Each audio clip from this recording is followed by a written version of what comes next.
At the capital of the planet Astoria, 16 Adeptus Astartes battle brothers make their way through the streets. All of them are on guard, checking every corner and potential blind spot. But no matter how hard they look, there doesn't seem to be anyone here. They were expecting to be welcomed and celebrated as the heroes that saved the capital. Instead, the remaining human defenders and civilians lock themselves away. It did not matter. Captain Octanus, the leader of this contingent of Blood Ravens, directs his brothers towards their objective, the Capitol Palace. This was the building where the planetary governor was supposed to be commanding the defense of the planet from. However, that was not why they were here. Their librarian had felt something coming from this building.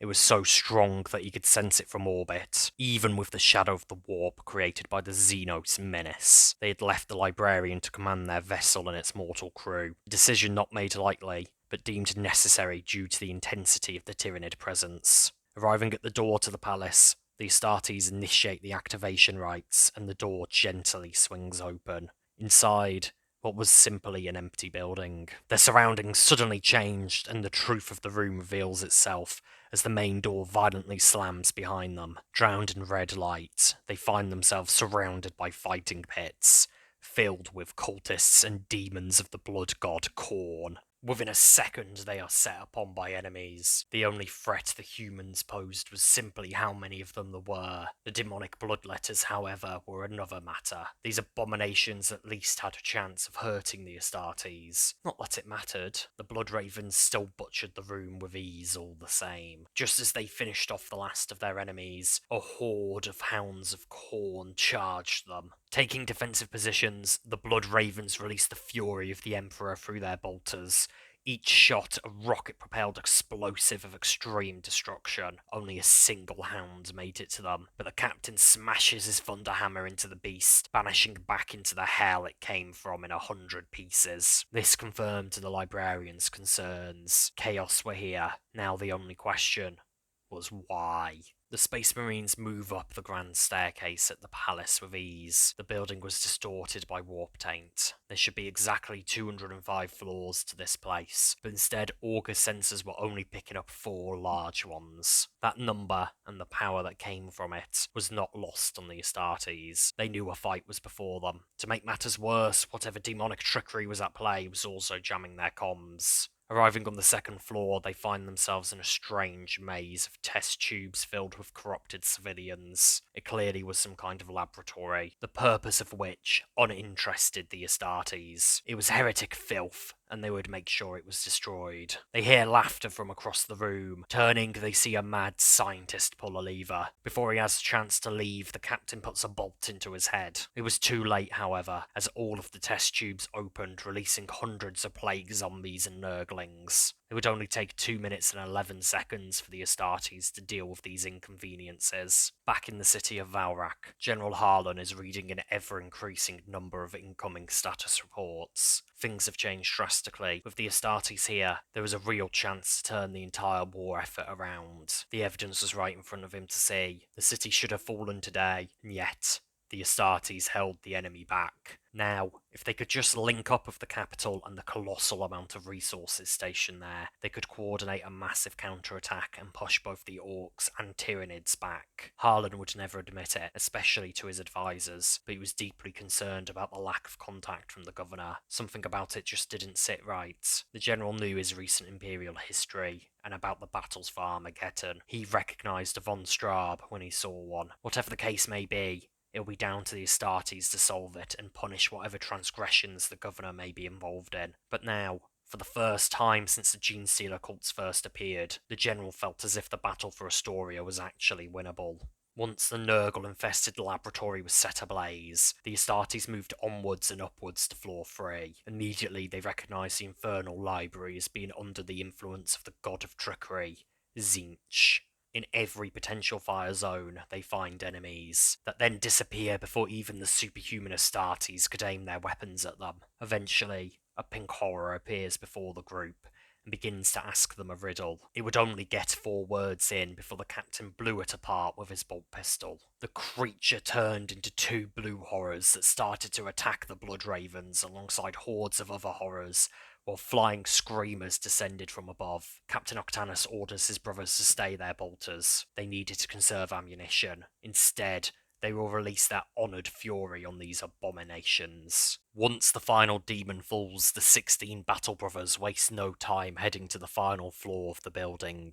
Here they come across what was once the governor's throne room. Now, though, it had been transformed into a pleasure palace for the god Slanesh. No matter where the Astartes looked, they saw decadence and taint. Upon entering the room, a group of cultists charged them. Behind them, a group of traitor Planetary Defense Force troopers and a Chaos Ogrin. From either side of the chamber, demonettes watch on in glee. The front line of the humans were gunned down by the Astartes, but the Ogrin made its way into their lines. It swings wide at the captain, who dodges and strikes his hammer into the mutant's knee, causing it to topple down. Without slowing, the captain then raised his thunder hammer to the sky and slammed it into the Ogrin's skull. Finally, the governor made himself known. Rising from his throne, he slowly walked towards the Astartes while clapping. It took exactly 10 seconds into his speech about how they were fools to not accept chaos, for the captain to get bored and just shoot the guy.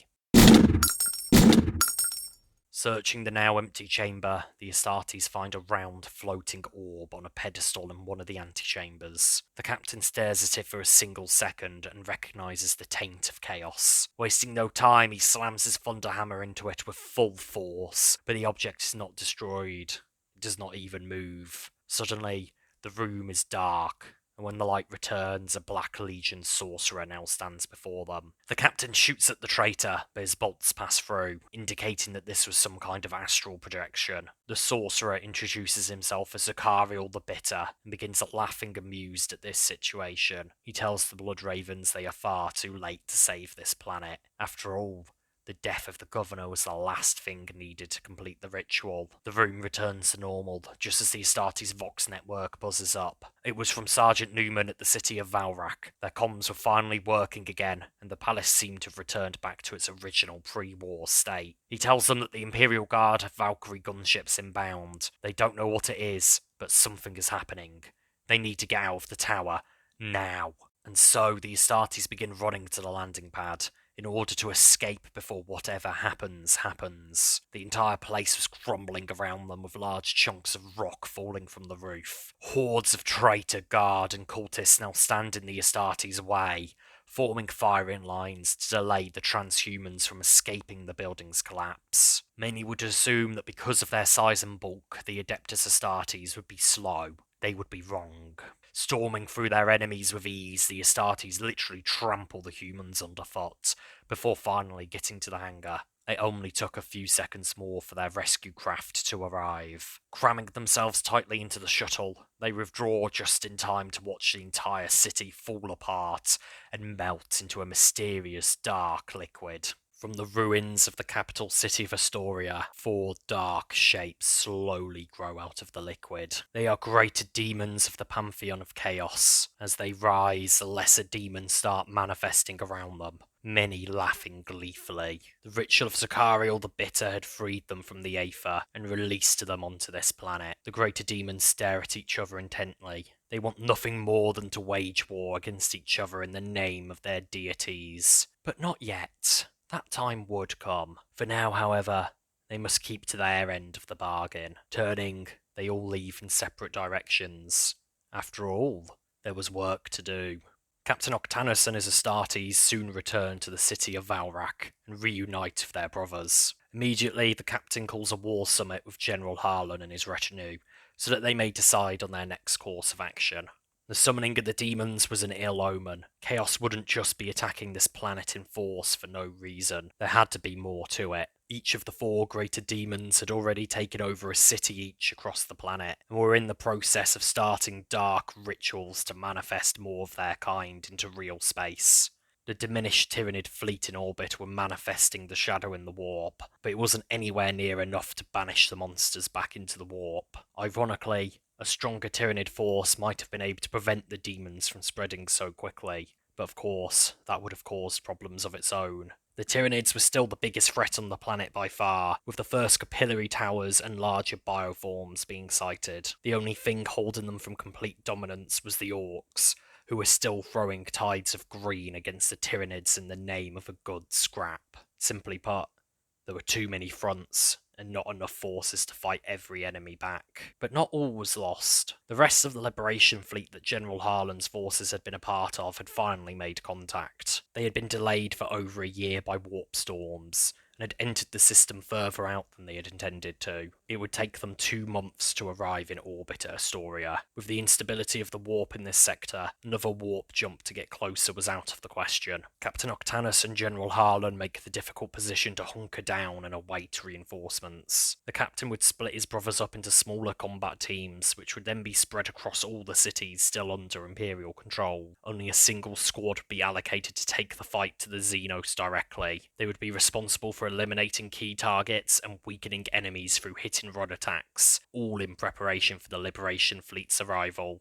A horde of Tyranids moved through the thick tree line of a forest ravine, warriors leading their advance. Suddenly, explosions rock their column, ripping hundreds of gaunts apart. In the same instant, Karskin reveal themselves and open fire from pre-prepared positions, drawing the Xenos deeper into the valley, exactly where they wanted them. 5 Astartes jump down from the ridges above and begin slaughtering their foes. After several minutes, a Carnifex appears, trampling its own kind underfoot as it charges at the Blood Ravens. As it approaches, a Karskin jumps onto its back from above and attempts to plant a melter charge between the gaps in its carapace, but this brave soldier is ripped in half by a lictor.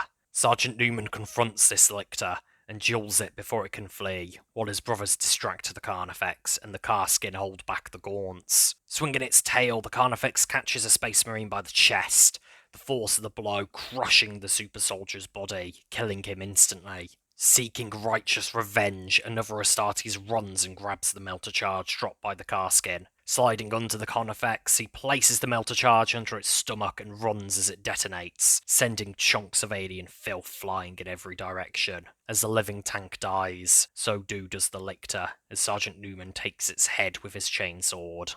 While the Karskin finish off the last of the Tyranids, the sergeant goes to check on his fallen battle brother. He was the third of their kind to fall in battle in the past 7 weeks. They would bring his body with them and recover the sacred gene seed he carried within. After a long flight, the Astartes return to the city of Valrak. Quickly, they are ushered towards the command centre where Captain Octanus is waiting. He informs his brothers that the moment is almost upon them. Tomorrow, the rest of the Liberation fleet will arrive and bring much-needed reinforcements. Before then, however, there was work to do. Servo Skull scouts had uncovered a superweapon the Orcs were currently building, which they called the Smash Cannon Supreme. It was a surface-to-space cannon, capable of launching large chunks of rock covered in explosives directly into orbit. These projectiles could be remote-controlled, allowing them to hit targets anywhere in orbit. While this weapon was operational, the Liberation fleet would not be able to safely land their reinforcements. Word had already come that the Titan legions refused to risk losing their god engines trying to land while it was operational. The captain would take Sergeant Newman's squad and lead them on an assault against this cannon. They would fight their way inside the facility, plant explosives at key points, then detonate them and bring the entire thing crashing down under its own weight while they withdraw. The Astartes left within the hour. Several hours later, their Valkyries came within view of their target. They stayed as low as possible to avoid drawing attention, but eventually they were discovered as Gretchen-manned cannons began to unleash barrels of crude explosives hurtling towards the incoming shuttles. Despite superb flying from the pilots, both of them are eventually shot down and crash within meters of each other on the same street. Quickly, they are swarmed by Orcs, eager to rip open the wrecks and take the remaining crew as prisoners. To their surprise and glee, the doors come flying open as 11 Astartes take to the streets and begin fighting the Orcs. After only a few minutes of fighting, 2 ramshackle-looted tanks come tumbling down the road. Immediately, the Blood Ravens move for cover. Their last cannon gunner takes a shot which destroys the first tank in a ball of flame, while another Marine charges the second tank and throws a well-placed grenade through an open hatch, massacring the crew inside. With the tanks gone, the Space Marines continue their advance on foot, eager to finish their mission. They were not alone in this assault. All across the fallen city, dozens of Karskin and other guard teams had deployed via Valkyrie. Many of them, however, had been shot down and destroyed. The few survivors were to find and eliminate as many anti-aircraft guns that they could in order to facilitate the Astartes' evacuation once their sacred mission was complete. Finding the entrance to the cannon, the Astartes discover it abandoned. It was unsurprising. After all, orcs were not exactly known for their guard duty skills. Making their way inside, it quickly becomes apparent that this is not just an orbital cannon, but an entire factory. Coming to a ledge, the Space Marines look down and see entire production lines of looted battle tanks and other war machines. In one section nearby, they watch as Gretchen are dragged against their will and physically sewn and attached to the inside of small walkers called killer cans. While they are still wailing, they are welded inside, preventing any chance of escape. This was by far the biggest orc factory the Imperial forces had yet to come across on the planet. As they continue, the Space Marines begin planting explosive charges at the predetermined points. However, these would be useless if they failed to plant any on the main launch mechanism of the weapon. The initial scans suggested the launch drive was also supporting the weight of the dome the orcs had built over this weapon. This, combined with the other explosives, would cause a chain reaction, leading to the entire roof of the facility to collapse in on itself, crushing anything still inside. However, to get to the launch mechanism, they would need to go up. Up ahead, they come across an elevator. Around it was what appeared to be a small settlement of Gretchen. Knowing these vile creatures were no threat, the Astartes jumped down into the mud and advanced on their target. All the nearby Gretchen wasted no time in either running away or hiding, only stopped in their tracks when orc Rumfords began to appear. Being far more scared of the Rumfords than the Astartes, the Gretchen turn and fight. The captain felt bad using their sacred relics of weapons on these pitiful children, but duty demanded more of them. In a panic, one of the Gretchen opens the doors to their squig farm, releasing dozens of the red two-legged bulls of hate. The Space Marines quickly discovered that several of the squigs had explosives tied to them, causing them to explode when shot at. The final wave of enemies were squigs ridden by Gretchen that charged the Ravens, but they too were defeated without issue. Just as it seemed like the battle was over, one of the Space Marines found himself ripped in half as a killer can came smashing through a wall. Before the machine even had a chance to turn its weapons on a second Space Marine, the fallen Angel's brothers fired a last shot, disintegrating the pilot within and causing the can to explode in mechanical gore. The remaining Space Marines looked to Captain Octanus. What to do next was a difficult decision. They were stuck deep behind enemy lines, but couldn't just leave their fallen brother here. They could, in theory, remove his gene seed, but they lacked the proper equipment and risked damaging the precious vessel in the process. The captain orders another brother to carry his body. They would bring it back to Valrak and follow the proper burial rites. Suddenly, a crackled voice comes booming over poorly constructed speakers. It introduces itself as Mech Big Wrench and tells the Space Marines to come to him on the upper floors. He wants to have a proper scrap and promises that when he wins, he will leave at least one of them alive for his own experiments. The Space Marines didn't hesitate to enter the elevator. After all, the mech was exactly where they needed to go anyway. From the very second the doors of the elevator began to open, what came next is carnage. Hundreds of orcs were waiting in the large extended corridor outside of the elevator and instantly charged towards the Astartes, desperate to have a proper scrap. The first 24 lines are gunned down before getting close.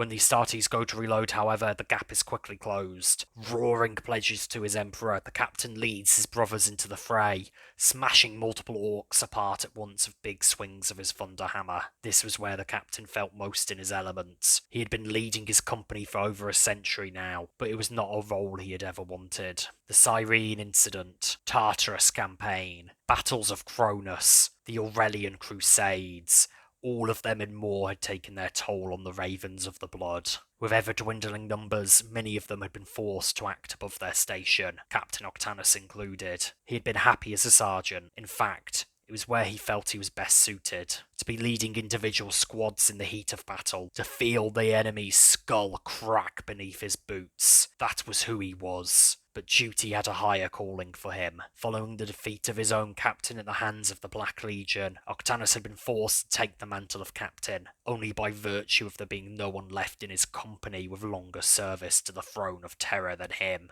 Coming to the end of their slaughter, the Space Marines enter a large chamber where a circular platform was suspended by several bridges. Surrounding was several small floating platforms that had what appeared to be small workshops. On one of these platforms, the mech boy Big Wrench was shouting abuse at his Gretchen. Clearly frustrated, he kicks one of them off the side and to his doom. Suddenly, the Orc notices the Astartes and begins laughing. Within an instant, he is teleported onto the central platform. The captain wastes no time firing at the Orc, but the shots are frizzled away by his custom force field. The mech's voice booms over the speaker system as he tells the Astartes they are doomed. The Space Marines charge their enemy, hoping to bypass his shields through melee attacks, but just as they are about to get into combat, flashes of bright blue appear on two of the other bridges connecting to the central platform as the mech teleports in two looted tanks and hordes of orcs. What followed was brutal but glorious combat. The Astartes take down dozens of orcs, only for hundreds more to teleport in. The Space Marines do their best to avoid the attacks of their tanks, but it is difficult with so many enemies bogging them down. To make matters worse, the mech is teleporting around the battlefield, striking at the Astartes while they fight. He had already taken down two of the Battle Brothers. Roaring over the Vox, Captain Octanus orders several of his men to charge at the tanks. The captain leaped onto the top of one of the looted vehicles, and with a slam of his thunder hammer destroyed the roof, leaving a hole big enough for him to drop a melter grenade inside. Leaping back as it explodes, the captain begins fighting his way back as he watches the other tank explode from the same tactics. The wreckages would prevent any more from being teleported in. Now, they just needed to defeat the mech and finish their mission. In the carnage of the battle, one of the Marines is quickly running around the platform placing charges. If they destroy this central chamber alongside the other charges, it should be the push they need to cause the entire facility to collapse. Just as the Marine finishes his work, his skull is crushed by an Orc knob. Before the Xeno scum could alert his kind to the trap, his own head is destroyed by a well-placed bolter shot. With the tanks gone, the Astartes form a small circle of death and let the Orcs come to them. The captain knew he would lose more Astartes if they attempted to withdraw before the mech was defeated, and so they chose this formation with a gap in the middle on purpose. Just as planned, Big Wrench teleported in, his weapon already swinging at Sergeant Newman. The Orc's face of glee quickly turned into one of rage as he realised the Space Marine captain was also already swinging his weapon. Catching the Orc in the back with his thunder hammer, the blow doesn't finish his enemy, but it does destroy his teleporter. Captain Octanus duels the mech, both of them using their incredible strength to try and beat the other into submission. The captain is faster, but the mech has all sorts of tricks built into his armour like flamethrowers. As they fight, the 6 other remaining Space Marines hold off the tide of greenskins. Captain strikes at the beast's knee, shattering it into hundreds of pieces. The mech tries to grab the captain's arm with his power claw, but he leaps upwards while thrusting his thunder hammer forwards, knocking Big Wrench to the ground. Before the Orc can do anything, Captain Octanus crushes its skull under his hammer. With the mech down, the Orcs waver and begin to fall back. Sergeant Newman signals for extraction. He is told that the other teams were successful in taking down the Orc AA batteries, but they would need to make their way to a nearby landing pad before they could be withdrawn. Carrying their dead, the Astartes move quickly through the facility, eager to escape before another tide of Orcs finds them. After several minutes, they arrive at their destination, but between them and the open wall is dozens of killer cans and dozens of more Orcs. Without wavering, the Astartes line up and prepare to charge. It would be bloody, but victory would be theirs. Yet, losing even one more brother would be a disaster. For most other forces in the Imperium, the loss of 4 soldiers to take out an enemy superweapon would be considered a great victory, but for the Astartes, who are severely limited in number, the loss of even one of the Emperor's angels was considered a tragedy. However, this was the price of service to the throne of Terror, and in the name of their Emperor, the Astartes would gladly trade their lives. Roaring, the Space Marines charged, but after only a few feet, they stopped as several Valkyrie gunships appeared behind the enemies, and in a flurry of last-fire and explosives ripped them apart. Wasting no time, the Astartes loaded on board of the flyers alongside the bodies of their fallen, and detonated the explosives as they exfiltrated from the city. As planned, the entire structure collapsed under its own weight, destroying the superweapon. The timing couldn't have been more perfect. In orbit far above, the Liberation fleet makes its final approach to the planet of Astoria. It was a colossal Liberation host which had grown in size in the past 2 months. Upon arriving in system, the Imperial ships were greeted by a fleet of Adeptus Astartes vessels hailing from 2 different chapters. The first were the mighty Black Templars, whose fleet was spearheaded by 2 strike cruisers, and the others being the noble salamanders who led from a battle barge. Both chapters came with their own fair contingent of escort ships and fighter craft. Originally, they had both joined forces to aid in the war against High Fleet Mordum. However, by the time they had arrived at the Imperial rallying point, they discovered that they had come too late to join the battle. Hearing that High Fleet Mordum had escaped their demise and were being pursued by the Blood Ravens chapter, both the Salamanders and the Black Templars agreed to pursue the enemy. They had arrived at the Mandeville Point barely a few hours before the Liberation fleet did. As they made their way to Astoria, they were joined by the Blood Raven vessel, under the command of the company's librarian, as well as the remnants of the Liberation fleet, which had arrived under the command of the Cadian General Harlan. The Liberation fleet itself was already a formidable force, before even counting these new additions. It was made up of dozens of ships belonging to the Imperial Navy, and a large contingent of the Adeptus Mechanicus, including transport vessels for the god engines known as Titans. As they came within an hour of the planet's orbit, it became clear that the Tyranids had been prioritising the production of new bioships, for their once battered fleet had grown in number considerably. Not that it would be enough to fight off the Imperial forces. Seeing their impending doom, the Tyranids send off a chunk of their fleet to try and escape the coming battle in the hopes their hive would continue elsewhere. The remaining ships turn to face the Imperials in an attempt to buy as much time as possible. It would be a pointless endeavour, as suddenly dozens of asteroids in a nearby field began moving, cutting off the Tyranids' escape. It would later be established that during their war for Astoria, several Orc ships were sent to the asteroid field to turn the large rocks into a mighty new fleet to carry the Orcs to their next war zone after conquering the planet. They were nowhere near finished, the Orcs pushing the vessels so that they wouldn't miss out on the big scrap. But it was hardly like the Greenskins cared about silly little things like hull integrity. The presence of the vile Greenskins changed things for the Imperial Armada. There were so many of them that victory would only be bought at a hellish price, not just to the ships themselves, but to the ground forces waiting to be brought to the planet's surface. Quickly, the admirals in charge of the fleet come up with a new plan. Their forces would be split into 2. The first would be led by the Space Marines, who would spear-tip a charge straight into the Tyranid vessels alongside dozens of Imperial cruisers, many equipped with battering rams.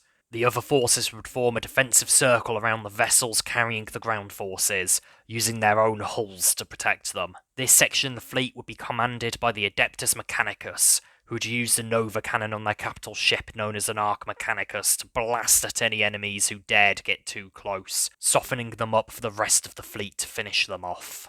As the first strike force push deeper into the Tyranid forces, they find themselves fully surrounded. Smaller Imperial vessels are blown apart or eaten whole as the battle rages. Soon, the Orcs too join the fray, turning it into a three-way close-quarters brawl, or at least as close quarters as space battles get. To the Imperial Navy and Mechanicus captains, allowing such a situation to occur would be considered insane, but this was all part of the plan. Tyranids the size of skyscrapers latch onto the side of the Astartes ships and unleash hordes of boarding parties. They are met by Space Marines in defensive positions. Black Templars charge into melee, dicing the enemies apart, while on their own vessels the Salamanders bathe the Xenos in flame before they can even step foot on the ship. Eventually, it becomes time for the Imperials to launch their own boarding actions. Not at the Tyranid fleet, but the abandoned orbital defense battery that the Tyranids disabled during their initial attack on Astoria. Scans had indicated that the platform had not suffered catastrophic damage. Instead, it had been brought low by Tyranids slaughtering the crew. Boarding pods slam all across the battery, their fronts drilling holes inside, allowing the Astartes and the tech priests they were escorting access. This was where the Adeptus Astartes truly excelled. They moved like gods, butchering their way down the corridors as they moved to the central power chamber. The Tyranids realise what the Space Marines intend to do, but is too late. Before they can destroy the platform, The first Vanguard fleet has stopped pushing forward and has instead formed a defensive perimeter around the defense battery to protect it. The Orcs, on the other hand, have no idea what is going on, but decide to attack the battery anyway, since it looked like a good scrap. Arriving at the control room, the tech priests begin their ancient rituals to wake the machine spirit of the orbital cannon. They inform the Astartes that it would take several hours to achieve. The captain of the Black Templars tells them that he doesn't care. His brothers and his cousins will hold the vile Xenos filth back. And so they do. For the next 3 hours and 47 minutes, the Black Templars and Salamanders fight off endless hordes of orcs and Tyranids, felling armoured living monstrosities, orc knobs, war machines, and even carnifexes. Not a single alien broke their lines. Those foes who were not burnt to their demise by the flames of the Salamanders found themselves chopped apart by the expert blade work of the Templars. The Black Templars chant holy prayers as they slaughter, while their cousins war in silent contemplation. Finally, the orbital platform comes online, and in a steady rotation of thrusters, turns to face the enemy. Its shots blow Tyranid vessels apart and punctures through deep layers of armour of the Orcs. Those Tyranid vessels that could escape the carnage went along the orbit of the planet, bringing themselves outside the range of the defence platform. Furious that the hard shells would flee, the Orcs give chase. The Imperial Vanguard had lost several cruisers and dozens of line ships. Even the Astartes vessels had suffered not unsubstantial damage, but it could be repaired. To the Space Marines, it was worth it to be able to protect the ground forces, which would prove vital in the war to come. Now, with orbital superiority, at least over this large section of the planet, the rest of the fleet moves into position and begins to land their ground forces. Among them were Space Marines, Imperial Guardsmen for Krieg and Cadia, and even the god engines known as Titans. This planet belonged to the Imperium, and no matter how many human lives had to be sacrificed, they would see their planet liberated. Thank you for watching The Siege of Astoria, Part 2.